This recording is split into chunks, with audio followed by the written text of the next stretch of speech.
Alléluia, Seigneur. Oh Seigneur, je ne sais pas si c'est vrai, mais la sœur Marie-Celle m'a aussi testé. Je compte sur la sœur Karine et la sœur Bibiane pour confirmer. Peut-être la sœur Rogine. Mais la sœur Marie-Celle m'a testé un article comme quoi, je ne sais pas si c'est vrai. Ceux qui vont aller à l'hôpital, s'ils ne sont pas vaccinés, ils vont plus recevoir des soins. En tout cas, je vais vous l'envoyer. Oui, Sylvie, hein? Ok, c'est bon. On va prier pour Sylvie. Amen. Donc, je suis en train de chercher à vérifier ça là, mais c'est écrit dans un article, donc fait que ça a l'air sérieux. Mais est-ce que c'est en préparation? Parce qu'on parlait de supposition. Est-ce que c'est clair? Est-ce qu'il va arriver là? Je ne sais pas. Mais voici pourquoi voici ce que l'article disait qui était vrai, que j'ai vérifié. C'est que si vous voyez aujourd'hui, le Premier ministre s'inquiétait du nombre d'hospitalisations qui ont augmenté. Et il commence à dire qu'il va falloir faire des priorités. Ça, c'est vrai. Maintenant, c'est quoi la priorité?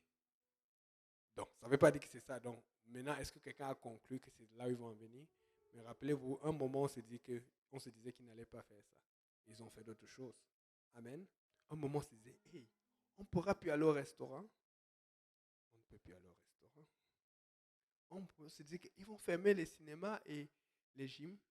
Ils ont fermé pour ceux qui ne sont pas. Amen. Donc, je suis seulement en train de dire, nous devons prier. Amen. Nous ne savons pas à quoi nous attendre, mais nous devons nous attendre au pire. Mais nous devons nous attendre à servir surtout le Seigneur et à tenir dans la grâce du Seigneur. Amen.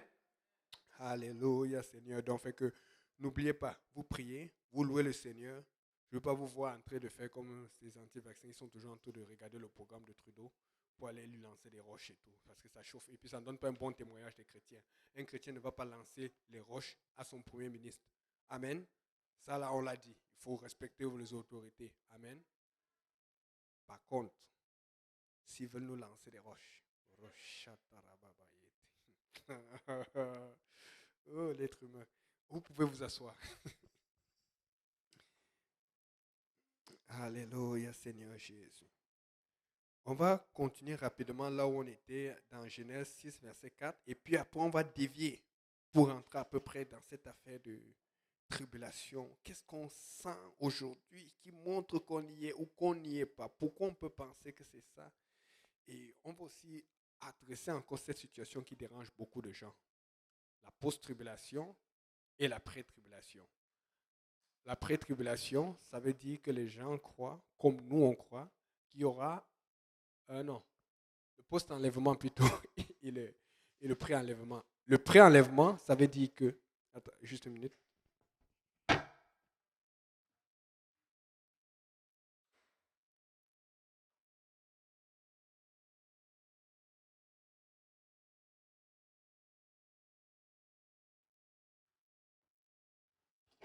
Désolé, vérification technique. Non, pré-enlèvement, ça veut dire l'enlèvement c'est avant. Post-enlèvement, c'est que l'enlèvement c'est après la grande tribulation. Nous on pense que l'enlèvement c'est avant la grande tribulation. Amen. Pourquoi on va vous le dire? Et maintenant, qu'est-ce que ça affecte le fait de croire ça ou de ne pas croire ça? Ou même si, que ce soit avant ou après, qu'est-ce que nous devons avoir comme connaissance ou comme attitude pour que si ce soit avant ou après, on ne soit pas surpris? Comme le Seigneur a dit que beaucoup vont être surpris. Amen. Donc, quand on lit dans Genèse, Frère Brunel, tu peux prendre le micro, tu vas m'aider à lire parce que Frère Saint-Pierre n'est pas là. Je sais pas, tu peux prendre même celui-ci. Je vais lire rapidement Genèse, tu peux t'asseoir. Tu vas juste lire de temps en temps, ça va m'aider. Mais pour le moment, je vais commencer. Genèse chapitre 6, verset 1 jusqu'à 4. Ça dit ceci, ce qu'on avait lu la dernière fois. Lorsque les hommes eurent commencé à se multiplier sur la face de la terre et que des filles leur furent nées, les fils de Dieu virent que les filles des hommes étaient belles et ils en prirent pour femmes parmi toutes celles qu'ils choisirent. Alors l'Éternel dit, mon esprit ne restera pas toujours dans l'homme, car l'homme n'est que chair et ses jours seront de 120 ans. Maintenant, ce que je vais apporter ici, c'est que les fils de Dieu, ce ne sont pas des anges. Parce que les gens pensent que des anges sont allés séduire. Un esprit est arrivé comme ça. Il a essayé de séduire une femme qui est une fille de l'homme. Et puis ils ont couché avec. Et puis c'est ça qui a donné des enfants ou des héros qui furent fameux dans l'Antiquité. Non. Quand on a regardé Caïn et Abel, on s'est rendu compte qu'il y avait deux lignées. Il y avait la lignée de Caïn, des gens qui ne savaient pas Dieu, têtus, meurtriers, orgueilleux, voleurs, menteurs. Mais il y avait la lignée de Seth. Seth, ça veut dire en hébreu remplaçant.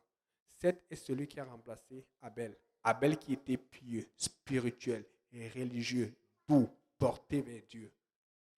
Et il y a eu quelqu'un, quand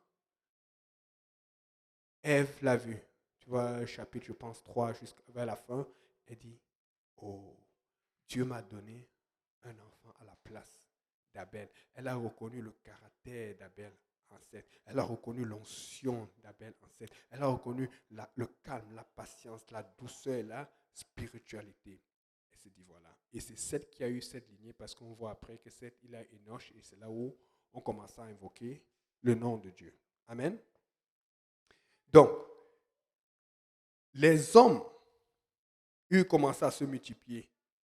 Le problème ici, c'est que quand on dit les fils de Dieu, vit que les filles des hommes étaient belles. Pourquoi on ne dit pas les fils de Dieu et les filles de Dieu? Ou les fils des hommes et les filles des hommes?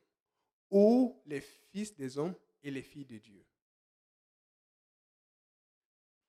C'est quoi la différence entre enfant de Dieu et enfant de l'homme? Elle est simple.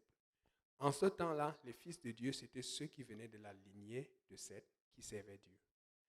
Et en ce temps-là, les fils des hommes, c'était ceux qui venaient de la lignée de Caïn et qui ne servaient pas Dieu. Parce que tu es un père. Amen. Tout le monde a un papa. Ici, nous avons tous un papa. Mais avant de m'appeler fils de mon père, je suis appelé fils de Dieu. Pourquoi?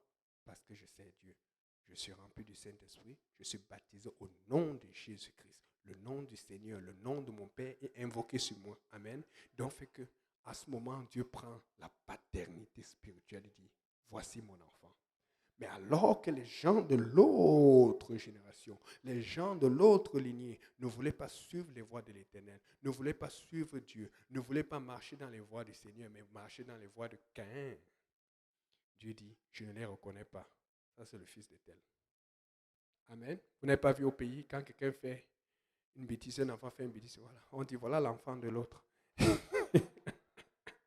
C'est pas bon. On dit, voilà encore, c'est encore lui. Mais quand c'est ton enfant qui fait quelque chose de bien, et des fois tu ne veux pas dire ton enfant. Vous avez vu l'enfant là, comme il est fort. C'est comme ça que Dieu se vante. Est-ce que Dieu peut se vanter avec toi? Amen. Es-tu fils de Dieu ou fils de l'homme? Es-tu fille de Dieu ou fille de l'homme? Posez-vous la question, on n'est pas là pour répondre à cela. Amen. Et donc, je vous épargne les détails parce que je vous ai expliqué qu'il faut comprendre que ces héros, on dit les héros, c'était des gens qui étaient des humains. Un héros, la Bible ne dit pas des super hommes ou des super esprits ou des dieux comme vous voyez dans la mythologie grecque. Les Poséidon, les Athéna et tout ça. On dit c'est héros. Héros, c'est un être humain. Allez voir la définition. C'est un être humain qui a des capacités plus grandes, plus fortes, des aptitudes et des talents qui met vraiment à utilité. Un héros, un joueur de tennis par exemple, un joueur de soccer, il est très fort, mais par rapport à la moyenne des joueurs, il est plus fort que eux. Ce qui veut dire qu'il a des aptitudes et des facilités à contrôler le ballon ou à gérer une situation. Un héros, ça peut être aussi un PDG, quelqu'un de très intelligent. Donc, on est en train de montrer que ces gens-là, ils furent fameux. Ils étaient tellement forts, ces humains.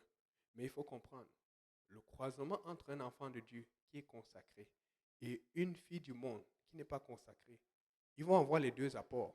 Regardez les enfants. Aujourd'hui, vous allez voir Frère Simplice, Frère Brunel.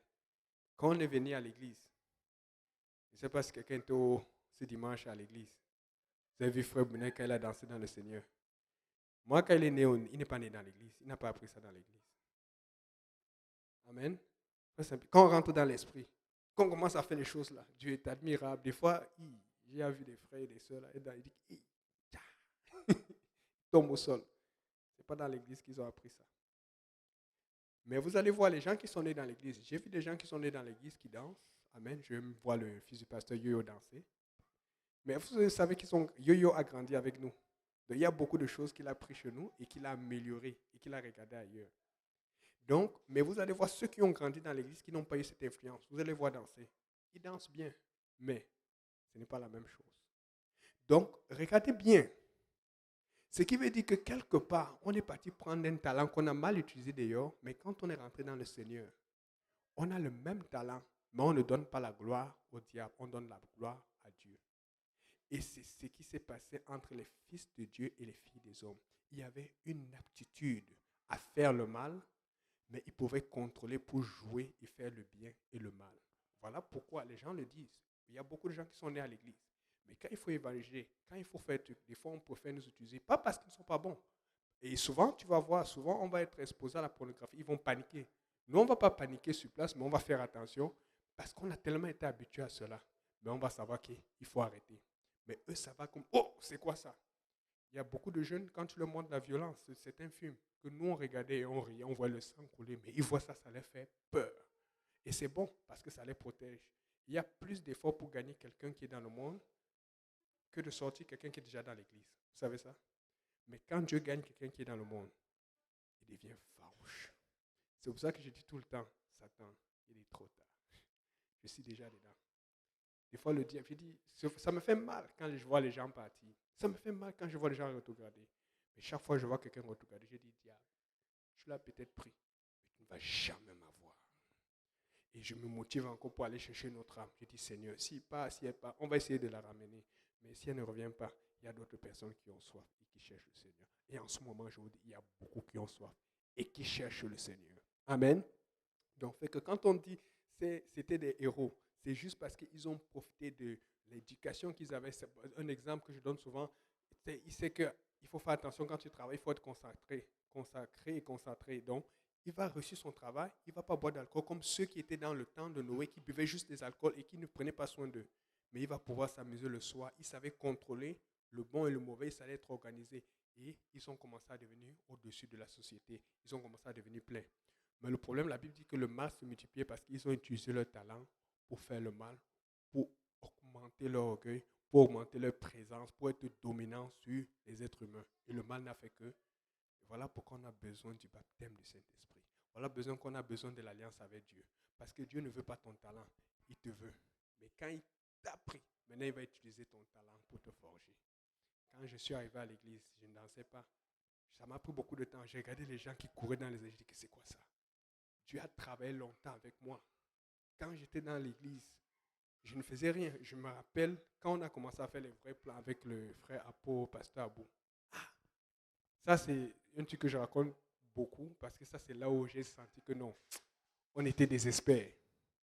On avait une liste, je ne sais pas, le frère Apo peut retrouver cette liste-là. On avait une liste de numéros. On avait une grosse liste. C'est dans là-dedans qu'on avait la liste de la sœur, le nom de la sœur Chamira, de la sœur Aurélie. Un moment aussi, quand la sœur Nancy s'est ajoutée. Et qu'est-ce qu'on faisait? On savait que dans le monde, on se parlait, hein? On se parlait. On savait que dans le monde, on s'est déjà fait clasher dans une relation parce que c'est quand tu appelles trop une femme, elle n'aime pas ça. Des fois, il faut attendre 2 jours ou une semaine. Alors ça va? Oh, je pensais même à toi là, alors que tu penses à toi, à elle depuis longtemps, mais tu fais comme si ton numéro est tombé, j'avais oublié. Alors qu'est-ce qu'on faisait? C'est qu'on disait, une personne nouvelle va appeler chaque semaine.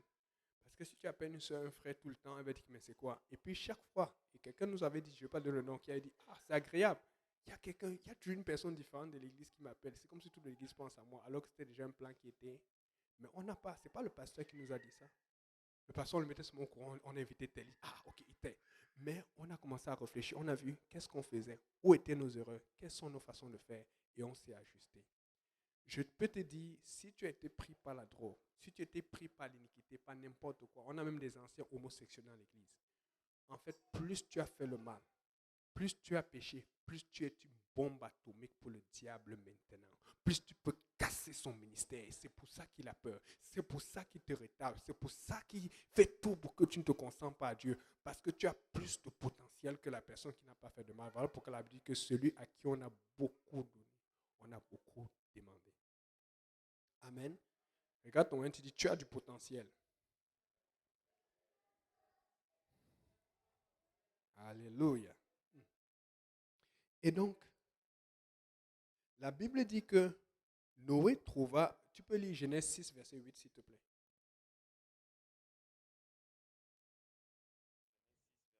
Mhm. Mais Noé trouva grâce aux yeux de l'Éternel. Noé trouva grâce aux yeux de l'Éternel. Ça, c'est très important.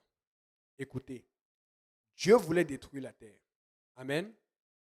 Dieu voulant détruire la terre, il regarde. Il ne voit personne. Il regarde encore bien, il dit, ah non, non, non, non, j'ai Noé ici, là. Et il est en train de me servir. Et avant de détruire la terre, qu'est-ce qu'il a fait? Il a fait une arche. Il a mis celui qui le servait à l'intérieur. Il a protégé. Et puis maintenant, il a envoyé la destruction.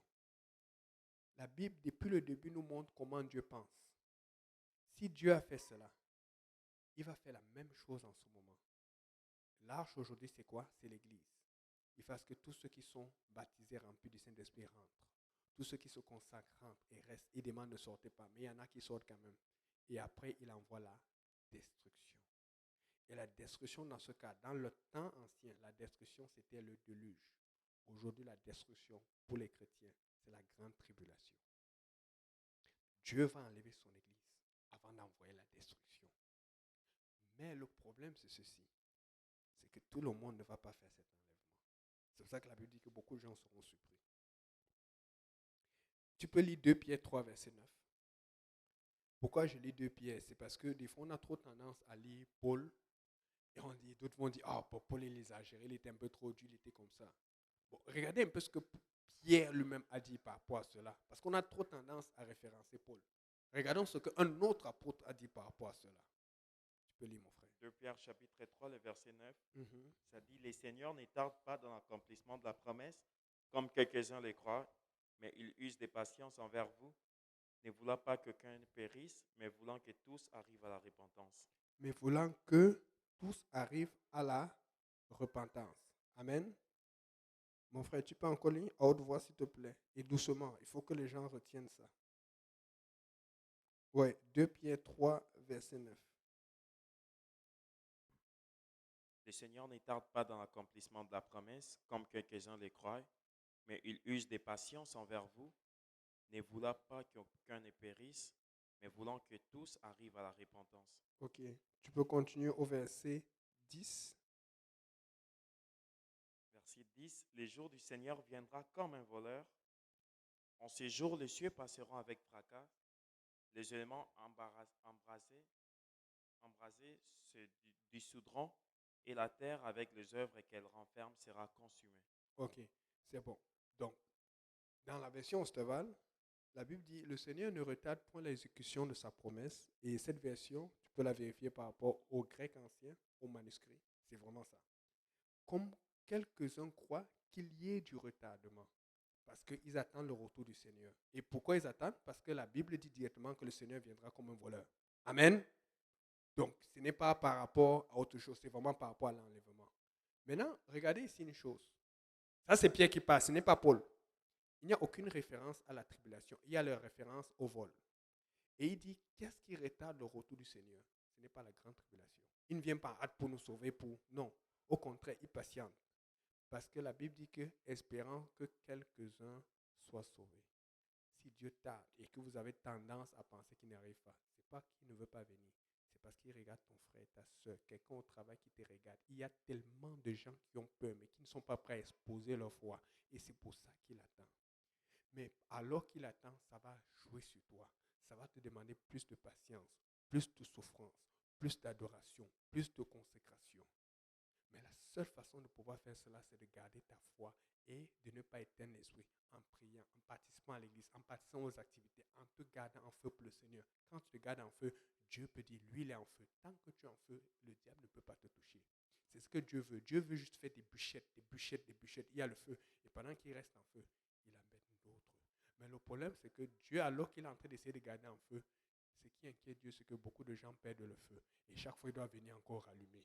Chaque fois, le pasteur est en train de revenir pour s'occuper de telle âme qui est supposée être en feu, pour pouvoir Écoutez, on a ce problème aujourd'hui. C'est pour ça que j'ai dit même il faut que le pasteur revienne vite parce qu'il y a des gens, quand le pasteur n'est pas là, ils sont plus à l'église.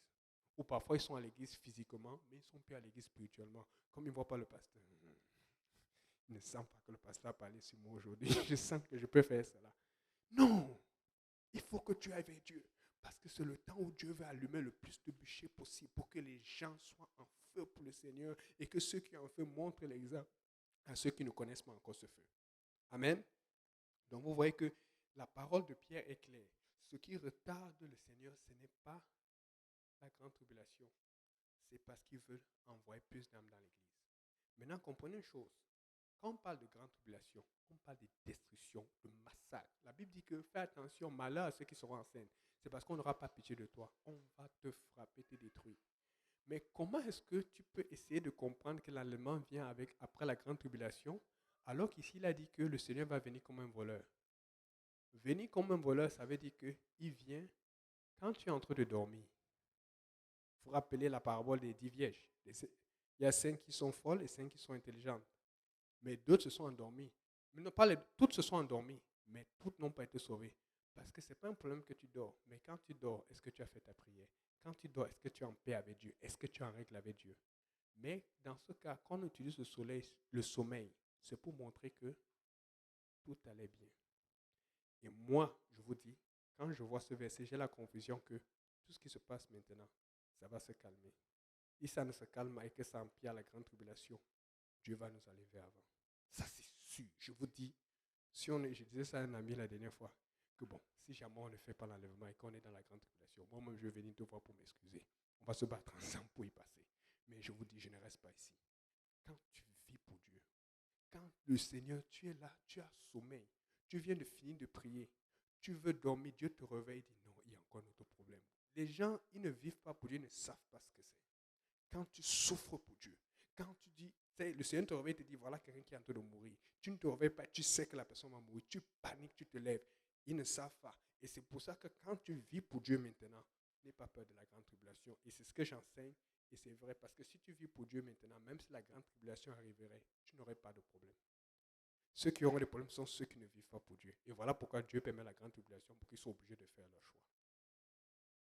Il ne faut pas qu'on vous raconte des choses et on commence à vous faire peur. Le Seigneur revient bientôt. Amen. Et maintenant, pour revenir maintenant à ce que Paul dit, pour confirmer ce que Pierre dit, tu peux lire 1 Thessaloniciens 4, verset 16.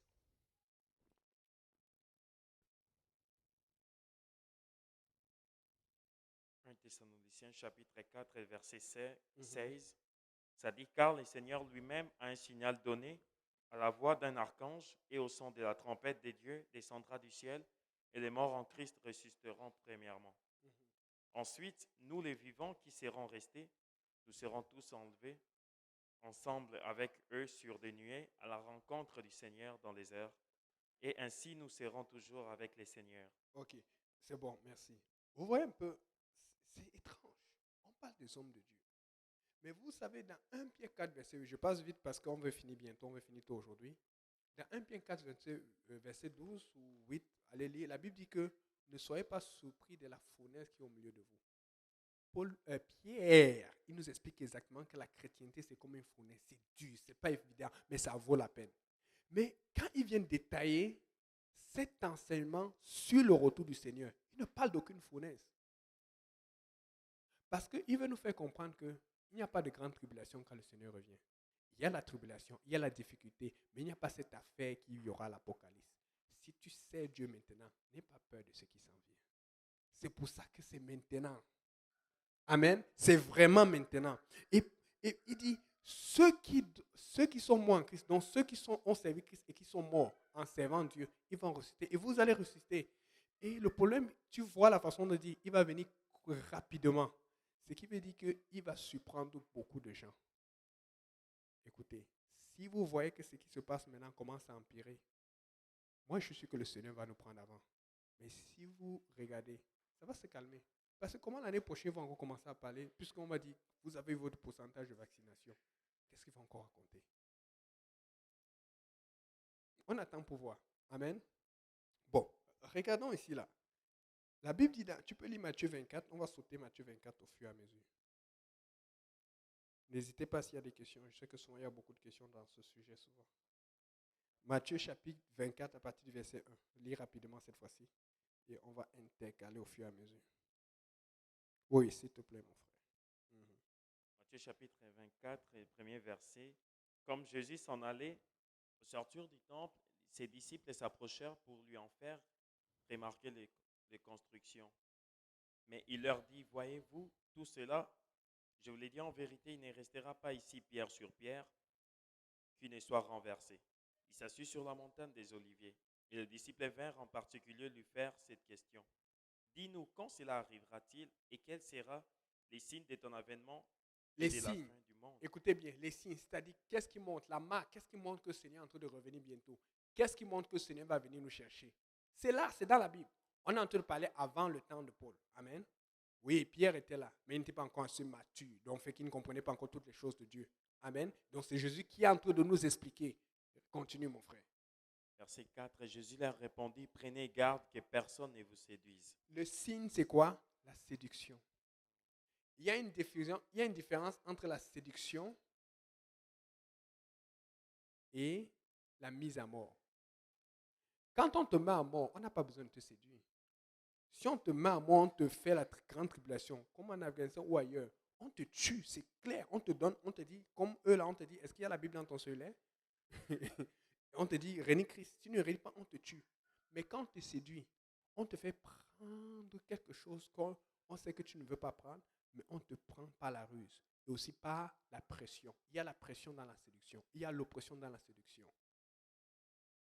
Un exemple, on va me tuer. On peut te faire gagner au loto pour te faire faire quelque chose. C'est juste un exemple. Oui, Seigneur. Il faut qu'on prêche. Quand Dieu te dit de prêcher, tu prêches. Donc, continue mon frère. On voit la séduction. Verset 5, car plusieurs viendront sous mon nom, disant, c'est moi qui suis le Christ. Et ils séduiront beaucoup de gens. Parce que les gens cherchent Dieu. Il y a des gens qui cherchent sincèrement, d'autres non sincèrement, mais Dieu sait qu'ils le cherchent sincèrement. Mais des gens vont faire des miracles, ils vont faire des choses, ils vont trouver une façon de les attirer.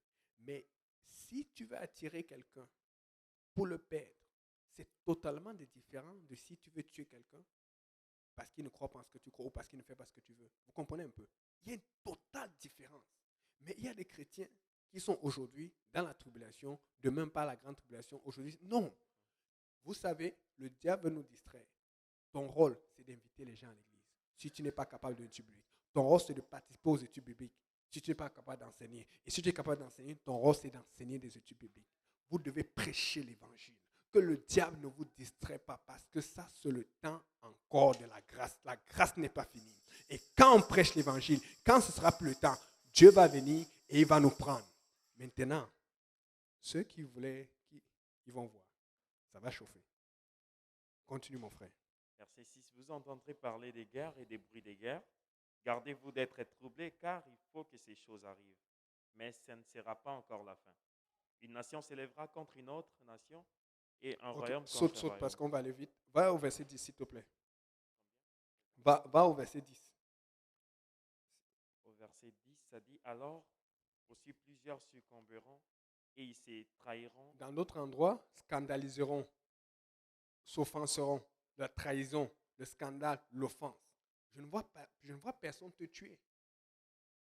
Amen. Continue. Se haïront les uns les autres.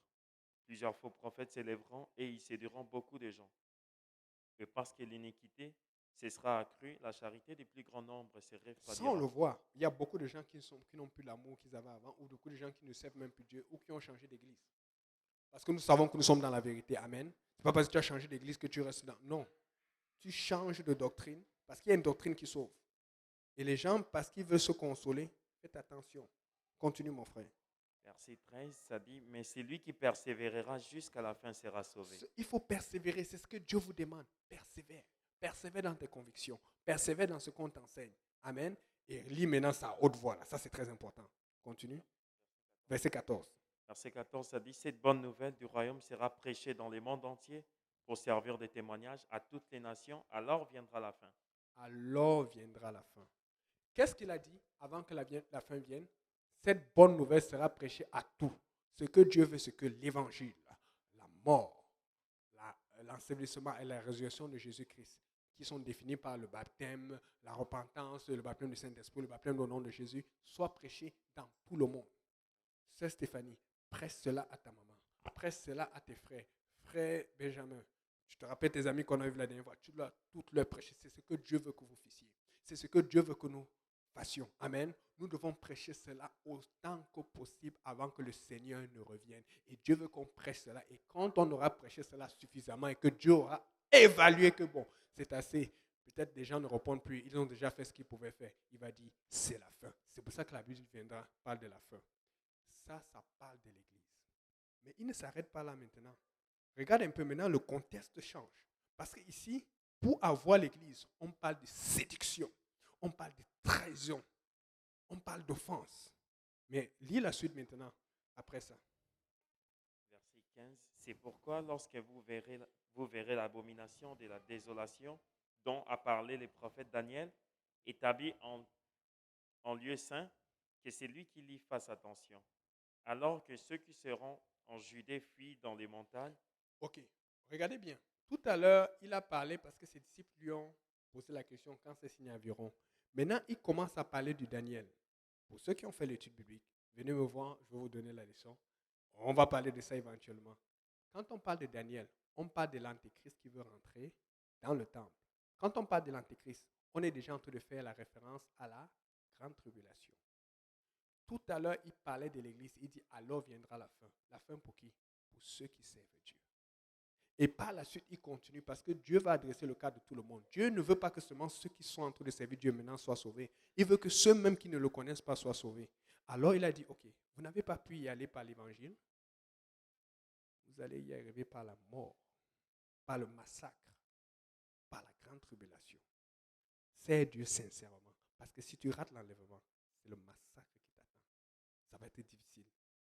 Amen. Continuons encore. Verset 16. Non, verset 17. Que celui qui sera sur les toits ne descende pas pour prendre ce qui est dans sa maison, et que celui qui sera dans les champs ne retourne pas en arrière pour prendre son manteau. Malheur aux femmes qui seront enceintes et à celles qui allaiteront en ces jours-là. Ok. Ça, je vous laisse lire ça par la suite. Bon, réfléchissons un peu, pensons un peu. La Bible dit que celui qui est à la montagne ne descende pas. Comment tu vas aller prêcher l'évangile à ceux qui sont dans la ville, qui sont dans le péché, si tu ne peux pas descendre, si tu dois fuir? Oui, tu vas peut-être prêcher en fuyant, mais tout le monde ne vit pas à la montagne. Quand on fait la référence à la montagne, c'est là où il y a peu de personnes, là où c'est difficile de te trouver. Et justement, allez regarder aujourd'hui, pour tous les appareils électroniques, les cellulaires comme n'importe quoi, les radars d'avion, les endroits les plus difficiles à détecter pour les meilleurs appareils, c'est quoi? Les montagnes. Parce que si tu auras plus de chances de vivre longtemps si tu es dans la montagne. Qui a déjà été à la retraite JPNL? La première. Vous vous rappelez à Oxford, n'est-ce pas?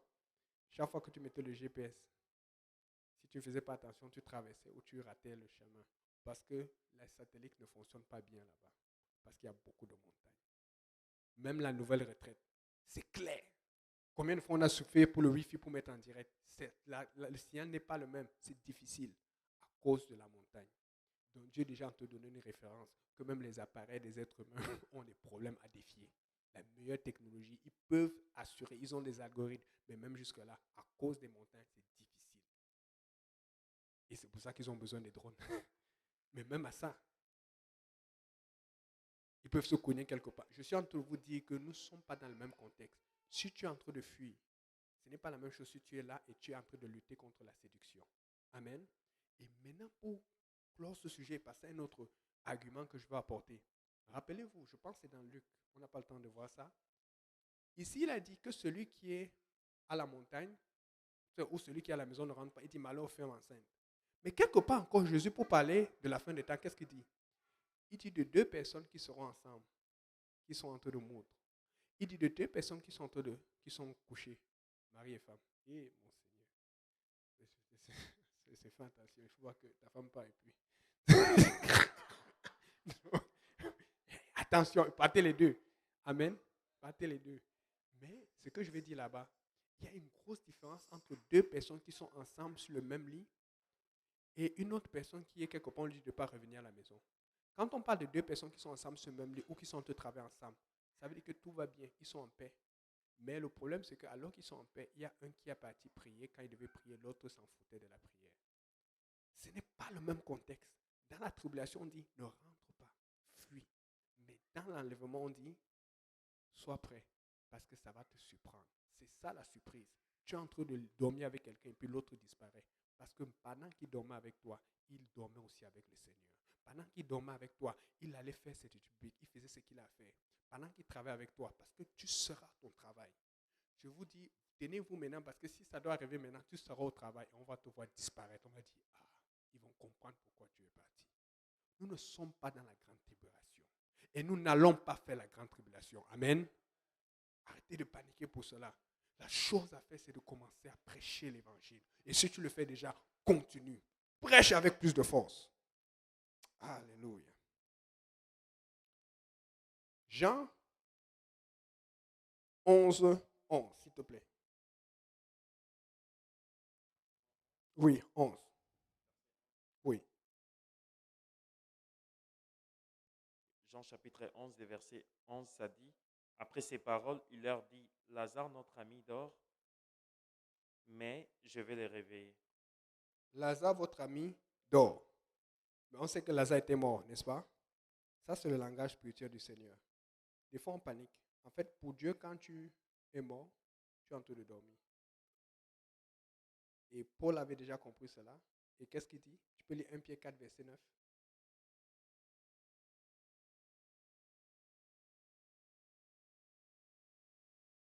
1 Pierre 4, verset 9.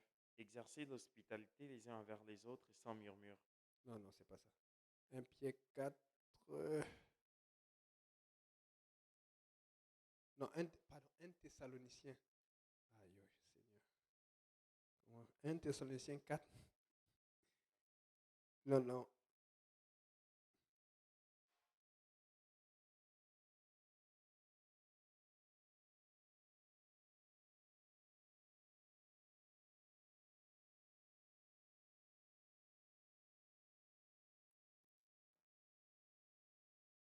Verset 13. 13 plutôt. Nous ne voulons pas, frères, que vous soyez dans l'ignorance au sujet de ceux qui dorment. De ceux qui dorment. Vous savez, un enfant de Dieu ne panique pas. Moi, si je pars, c'est que le Seigneur me fait dormir.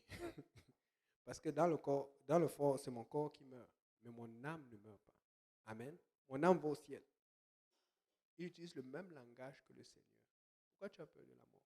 De quoi tu as peur? Tu as peur de perdre le travail? Tu as peur de perdre l'argent, de faire moins d'argent? Tu as peur de quoi? Et le Seigneur sur son trône, il regarde, il dit, ouais, j'espère que... Et l'ennemi, vous n'avez pas remarqué que la pression augmente? La pression augmente tellement. Des fois, je me demande pourquoi ça leur coûte quoi de juste dire, ok, à partir de maintenant, on va bloquer tout là. Parce que ce qu'ils font, c'est ce que Dieu leur permet. Vous savez ce qui se passe? C'est parce qu'ils savent qu'il y a beaucoup de gens qui paniquent encore, qui ont peur, et que si on les met sous pression, ils vont lâcher. Ils savent qu'il y a des gens que même si tu les tues, ils ne vont pas lâcher. Mais devinez quoi? Quand il y a eu la vaccination et qu'on a dit qu'on va fermer les restaurants, allez voir les nouvelles, le taux de vaccination a monté en pic. Ce qui veut dire que la pression fonctionne. Je ne vais pas dire que je suis anti-vaccin. Avec les nouvelles, vous voyez, depuis les 2 ou 3 dernières semaines, toutes les nouvelles qui arrivent, il y a eu un taux de vaccination élevé plus qu'au départ. Parce qu'au départ, on a essayé d'aller doucement. Ça n'a pas marché. Maintenant, on est parti. Boum! On commence à cogner. Mais alors, pourquoi ils ne peuvent pas juste faire ce qui était difficile depuis le début? Parce que Dieu a permis quelque chose. Pour que ceux qui n'ont pas la foi et ceux qui n'ont pas la force, tu veux la foi, viens à l'église. Tu veux la force, viens à l'église. Prie, sers le Seigneur. Sinon, tu ne peux pas y arriver. Tu dis que tu vas tenir. Sans le Saint-Esprit, tu ne peux pas tenir. Ça prend l'Esprit de Dieu. Ça prend l'Esprit de Dieu. Et c'est pour ça que je comprends ces gens qui vont, pas que je suis d'accord, qui vont menacer Trudeau à ses présentations et qui ne veulent même pas le laisser. Parce qu'ils ont peur, ils veulent faire quelque chose pour ce truc. Non. Moi, je reste de mon côté et je fais ce que Dieu me demande. Dieu n'est pas en train de demander d'aller là-bas pour dire, lancer des plaques et tout, et puis lancer des roches de Premier ministre. Dieu est en train de te demander, lève-toi, va prêcher l'évangile. Il y a encore des gens qui veulent écouter l'évangile. C'est ça que Dieu veut que tu fasses. Va prêcher l'évangile. Oh Seigneur. Et regarde un peu Jean 11, verset 24.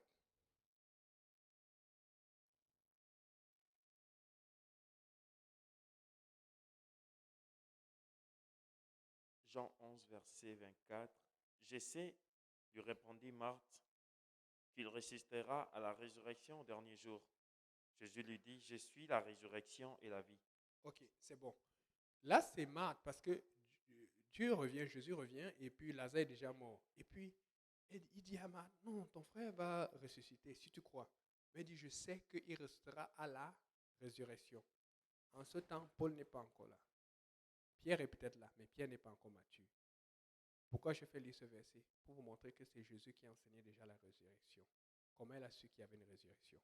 Parce que Jésus enseignait ça à tout le monde pour dire, je vais revenir. Des fois, on a tendance à penser que c'est Paul qui a commencé. Non. Des fois, on a tendance à penser que c'est Pierre. Non, c'est Jésus qui a enseigné ça depuis longtemps. Maintenant, réfléchissons un peu. Jésus vient dire de deux personnes qui seront en train de mourir, de deux personnes qui seront en train de dormir. Un sera appelé, l'autre laissé. Aucune tribulation, juste peut-être une oppression, un calme. Ce n'est pas la même chose si tu es en train de fuir dans la montagne. Et puis lui-même encore, il vient parler de montagne. Ça veut dire qu'il y a un cadre dans lequel je suis dans la tribulation. Il y a un cadre dans lequel je ne suis pas dans la tribulation, je suis dans la séduction. Le problème de l'Église aujourd'hui, ce n'est pas la tribulation, c'est la séduction. Oui, on se dirige vers la tribulation parce qu'ils mettent un peu plus de pression. Mais jusqu'à présent, c'est toujours la séduction. Parce que dans le fond, si tu veux faire ce qu'on te met la pression de faire, c'est parce que tu veux protéger tes acquis. Regardez bien. C'est parce que tu veux protéger tes finances. Tu veux protéger, oh, comment tu vas t'occuper de la famille. Et je comprends, c'est légitime. Il y a des gens que leur famille dépend d'eux. Je comprends. C'est un petit qui est difficile. Mais si tu regardes le vrai rapport, ce n'est pas la grande tribulation, c'est la séduction. Parce que tu veux pouvoir continuer les choses que tu faisais. Tu veux pouvoir continuer à manger ou à te promener ou aller là où tu avais l'habitude. Mais Dieu permet qu'on enlève toutes ces choses pour que tu sois concentré sur l'évangile. Que tu ne sois pas distrait parce que Dieu sait qu'il manque de temps. Le temps approche. L'enlèvement arrive quand? Je ne sais pas. Mais ça approche plus que vous ne pensez. Et ça va arriver alors qu'on est en train d'attendre que les mesures s'apesantit ou s'allègent. Peut-être que l'enlèvement va arriver parce que personne n'y pense plus. On pensait plus quand la pandémie a commencé. Mais tout le monde attend pour voir. Ça peut arriver maintenant. Parce que maintenant, je vois beaucoup de gens qui ne servent pas quand même le Seigneur. Et ce que j'expliquais à un ami dernièrement par rapport à cela, c'est que ces gens même qui ne servent pas le Seigneur, mais qui sont prêts. Il y a des gens que même si tu leur dis marque de la bête, ils ne vont jamais prendre. Mais ce sont ces mêmes personnes que si l'enlèvement arrive maintenant, elles ne vont pas faire l'enlèvement. Pourquoi? Parce qu'elles sont distraites. Les gens sont accrochés à l'alcool, à l'iniquité, la pornographie, la sexualité, la promiscuité. Les gens sont en train de discuter. Ils vont à l'église. Ils sont toujours en train de défendre leur opinion. Ils ne prêchent pas l'évangile. Ou quand ils prêchent, c'est tortueux. C'est avec beaucoup de compromis.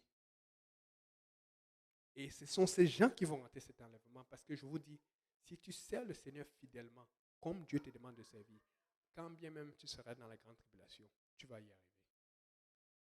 Mais le problème, c'est que après, vous savez ce qui va faire que ces gens puissent arriver à la grande tribulation? Quand ils vont vous voir, ceux qui critiquaient, ah non, c'est ça, ça, quand ils vont voir que vous avez disparu, ils vont savoir que, wow, ces références, où sont les vidéos YouTube? Où sont ces gens qui adorent le Seigneur comme des fous? Où sont les gens qui avaient le courage de se tenir? Il n'y a plus personne. Ils vont se sentir seuls. Et lorsqu'ils se sentent seuls et qu'ils n'ont plus de choix, il dit, le Seigneur va dire maintenant, il n'y a plus personne pour prêcher l'évangile. Il n'y a plus d'église qui va baptiser. Les pasteurs seront partis. Les frères seront partis. Amen. Et là, ils vont dire, oh, on n'a plus le choix. On ne pouvait pas vivre pour Dieu comme eux, ils pouvaient vivre pour Dieu. Maintenant, nous devons mourir pour Dieu. Le Seigneur donne encore cet exemple. Après l'histoire de l'arche, il sort l'arche, il la fait monter par l'eau et il détruit la terre. Il y a l'histoire de Lot. Il fait sortir Lot de Sodome et Gomorre. Après, il envoie le feu à Sodome et Gomorre. Regarde ton voisin, tu dis, Dieu te demande de prêcher l'évangile. Amen. Alléluia. Je vais juste faire un petit chant que le Seigneur m'a mis à cœur de chanter, puis le frère Brunet va me remplacer au piano. Amen.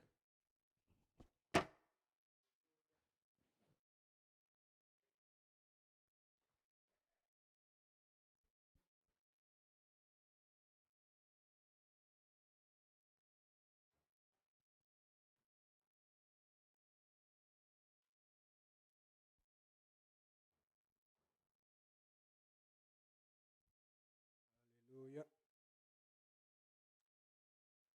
Si on peut se lever pour adorer le Seigneur. Oh. Ouvre les yeux de mon cœur. Ouvre les yeux de mon cœur. Je désire te voir. Je désire te voir. Ouvre les yeux de mon cœur. Ouvre les yeux de mon cœur. Je désire te voir. Je désire te voir. Élevé au plus haut des cieux, rayonnant de l'éclat de ta gloire. Répands ton amour, ta force, alors que nous chantons, tu es saint, élevé au plus haut des cieux, rayonnant de l'éclat de ta gloire. Répands ton amour, ta force, alors que nous chantons, tu es saint. Tu es saint, tu es saint. Tu es saint, tu es saint. Tu es saint, tu es saint. Je désire te voir. Encore une fois. Oh, oh. Tu es saint, tu es saint. Tu es saint, tu es saint. Tu es saint, tu es saint. Je désire te voir. Élevé au plus haut des cieux, rayonnant de l'éclat de ta gloire. Répands ton amour, ta force, alors que nous chantons, tu es saint, élevé au plus haut des cieux, rayonnant de l'éclat de ta gloire. Répands ton amour, ta force, alors que nous chantons, tu es saint. Alléluia, Seigneur.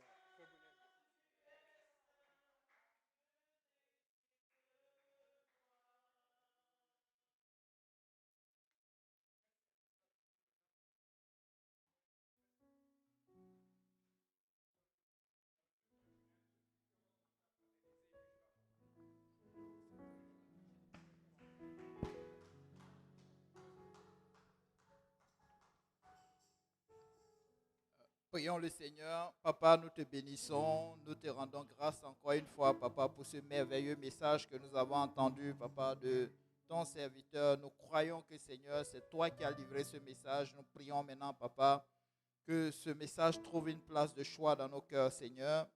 Que cela influence, Papa, nos choix, Papa, nos pensées, Papa, nos habitudes, Papa, et que cela, Papa, nous dirige tout droit vers l'éternité avec toi, Seigneur, car notre but, c'est cela, Seigneur Jésus. Nous te louons, nous te rendons grâce. Merci pour les guérisons qui se sont opérées. Merci, Seigneur Jésus, pour des fondements inutiles qui sont tombés, Seigneur, ce soir. Nous te louons, nous te rendons grâce. Maintenant que nous allons prendre congé, nous te prions de bénir les pas de chacun de nous, Seigneur. Nous te prions, Seigneur, tous ceux qui sont arrivés ici avec des besoins, Seigneur. Papa, qu'ils les rencontrent, Seigneur Jésus. Que tu les trouves sur le chemin, Seigneur. Éternel Dieu Tout-Puissant, Papa. Nous savons que tu es le Dieu de l'impossible, Seigneur Jésus. Nous savons que, Seigneur, en toi, quand nous s'aimons, Seigneur, nous avons le centuple, éternel Dieu Tout-Puissant. Papa, nous savons que tout investissement que nous posons en toi, Seigneur, nous le récolterons, Seigneur, pour l'éternité, Seigneur. Nous te louons, nous te rendons grâce, Seigneur, et que toute la gloire te revienne. Que le peuple de Dieu dise au nom de Jésus. On acclame le Seigneur.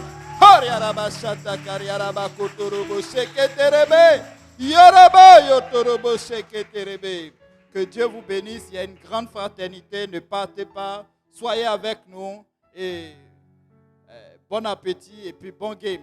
Amen.